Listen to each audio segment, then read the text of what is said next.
ইয়া রাসূলুল্লাহ, সবার তো মসজিদে হারামে জায়গা হলো না। তা নবী বলেন, যান তাইলে যায়া বলেন, মান আগলাকা বাবাহু ফাহুয়া আমিন। যে নিজের ঘরের দরজা বন্ধ কইরা ভিতরে বসবে, প্রতিরোধে আসবে না, যুদ্ধ করবে না, সেও নিরাপদ। আবু সুফিয়ান কয়, এবার ঠিক আছে। মক্কায় যায়া এই ঘোষণা দিয়ে দিয়েছে।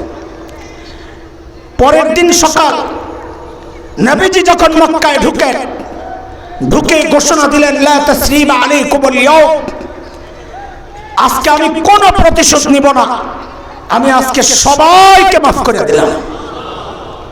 কিন্তু মালউনিনা আইনামা সুকিফু উখিযু ওয়া কুতিলু তাকতিলা, আল্লাহর একটা বিধান আছে, সূরা আহজাবে আসছে, যারা মালউন, আল্লাহ রাসূলকে যা বেশি কষ্ট দিয়েছে, আল্লাহ বলেন এদেরকে ছাড়া যাবে না, এদেরকে যেখানেই পাওয়া যাবে আইনামা সুকিফু, ওইখানেই ধইরা উখিযু ওয়া কুতিলু তাকতিলা, একদম কল্লা ফালাইয়া দিতে হবে।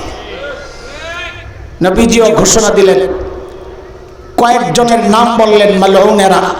এই কয়েকজনকে ঐতিহাসিকদের মধ্যে সামান্য কিছু মত পার্থক্য আছে সংখ্যা নিয়ে, কিন্তু অধিকাংশের যেই মত, শেখ ইবনে তাইমিয়া রাহমাতুল্লাহি আলাইহির এক বিখ্যাত কিতাব আছে, ওলামাদের কাছে পরিচিত, আস-সারিমুল মাসলুল আলা শাতিমির রাসূল। ওই কিতাবে শেখ ইবনে তাইমিয়া 15 জনের নাম আনছে। কয়জন? আব্দুল্লাহ ইবনে খাত্তাব, কুরতুনা, উরাইনা, সাররা, মাকিস ইবনে সুবানা, হুয়াইরিস ইবনে নাকিব, আব্দুল্লাহ ইবনে জিবারা, আব্দুল্লাহ ইবনে সাদ ইবনে আবি সারাহ, ইকরামা ইবনে আবি জাহল, হুবার ইবনুল আসওয়াদ, হুবায়রাহ বিনতে আবি ওয়াহাব আল মখজুমি, হারিস ইবনে তলাতিব, কাব ইবনে জুহাইর, ওয়াহশি ইবনে হারব, হিন্দা বিনতে উতবা। নবীজি 15 জনের নাম ঘোষণা করলেন, এদেরকে যেখানেই পাওয়া যাবে ধৈর্যই হত্যা করতে হবে। 15 জন তো যে যেমনি পারছে পালাইছে, এই খবর শুনে হযরত ইকরামা রাদিয়াল্লাহু আনহু আসামি পালাইছেন ইয়ামানের দিকে, কিন্তু তার বিবি মুসলমান হয়েছেন উম্মে হাকিম বিনতে হারিস ইবনে হিশাম।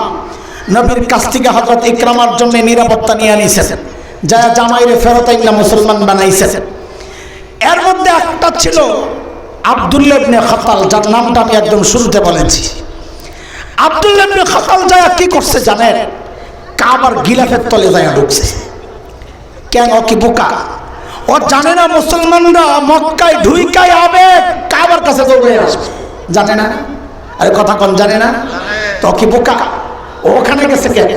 ও বোকা না, ও বাটপার। খালি বাটপার না, ওরে বাটপার। কোন বাটপার বলো ভাই? ওরে বাটপার, মানে বাটপারের উপর একটা বিশ্ব বাটপার না। আচ্ছা, বাটপার কি মনে করছে জানে?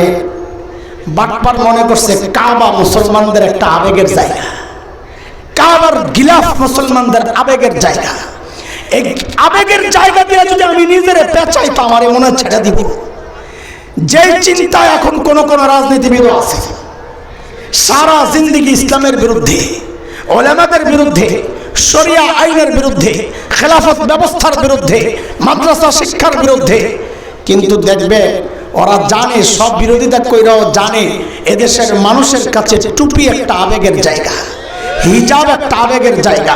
সারা জিন্দেগি বিরোধিতা কইরা যেই নির্বাচন আসে আস্তে করে ওই আবেগ দিয়ে নিজেরা ঢাকে মুসলমানের ভোট পাওয়ার জন্য। এখন টুপি টাপি লাগায়া হাসান বসরি ছোট ভাই